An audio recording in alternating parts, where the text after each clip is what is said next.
A Blade Runner-esque floating city in space is on the cards for Everspace 2. Meanwhile, X4 Foundations is about to receive some extra-large battleships, whilst CCP are working on a dedicated macOS client for EVE Online. A city in space and ruins of the ancients are two things heading to Everspace 2. In the last production update for this year, developers Rockfish took to giving out some details on their upcoming RPG space shooter. Ruins of the Ancients will be endgame content revolving around structures created by an ancient alien race. Here, players will be able to pick up the best loot in the game, which just might involve time travel tech, along with energy to matter technology. Here, we can see a concept image of what the area might look like. Meanwhile, the Prescott Starbase will be what Rockfish are calling a condensed city in space. It will be a place illuminated by neon floodlights, and from the concept image, it looks like something straight out of cyberpunk genre, very Blade Runner. The developers speak of a city filled with a variety of departments, whilst the concept art shows a casino and a rather dirty-looking docks. Prescott Starbase is still in early development, but will be explorable on day one. Everspace 2 is in beta and will be entering a period of early access in January 2021. Rockfish have a proven track record with early access, so expect good things. The next big update for X4 Foundations will be releasing in the first quarter of 2021. Cradle of Humanity is X4's second expansion and will see the series return to Earth and the Terran region. This week, developers Egosoft revealed a look at the upcoming XL-sized battlecruisers. X4 allows players to own entire fleets of ships of all sizes, from the smallest to the largest. However, this is the first time that players will be able to own such large battlecruisers. As you can see from the images, they look very good indeed.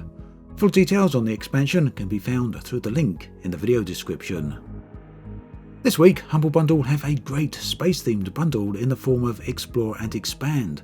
As usual, the number of titles you receive will depend on how much you pay. For the very low price of 75 pence, you'll be able to get Halcyon 6, Reign of Reflections and Sins of a Solar Empire. £4.75 opens Starpoint Gemini Warlords and Galactic Civilizations 3 with some expansions. £7.47 meanwhile includes Stellaris Galaxy Edition, so this bundle certainly includes some great titles. Stellaris could reasonably be argued as one of the best grand strategy games of all time, or at least currently available, and meanwhile Galactic Civilizations 3 has a mostly positive rating on Steam and is generally widely liked.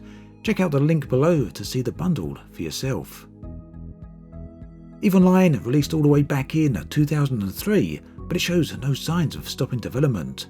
CCP have announced that work on a dedicated macOS version of the game is now underway. This will see the client moving over to Apple's Metal API for a dedicated macOS version. Users will then be able to get the best graphical experience on their chosen platform. CCP say that the macOS client will go into public testing in the first quarter of 2021. Meanwhile, the Abyssal Proving Ground event has returned to EVE. Here, players will be able to engage in 1v1 competitive cruiser matches. This will be ongoing until the 8th of December. CCP have created a list of permitted ship hulls for entry, and you can see this list on the screen right now. A little over a week ago, Warframe opened beta testing to its DirectX 12 build. For now, this doesn't bring any new visuals to the game, as the plan is currently to bring optimizations to the title. As such, players should note improved optimization on most graphics cards and faster CPUs. Digital Extremes have also reserved further optimizations for a later date. This week, Digital Extremes also put out a request asking players to help actually test this build. It seems that there's some complexity in the testing that prevents current bug reports offering the developers enough detailed information. For this reason, they have asked people if they would be willing to help out with the testing, citing that all that is needed is a GeForce 1050 or better. Now, if you are interested in helping out, then do check out the forum post linked in the video description.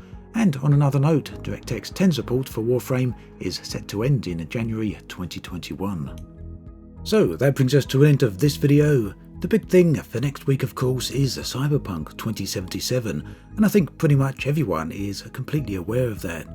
I personally know a lot of people that will be buying Cyberpunk, but there's also likely a bunch of people that won't be. So do let me know in the video description, where do you land on that? Will you be getting Cyberpunk 2077 or not? As always, thanks for watching, and I'll catch you guys and girls next time.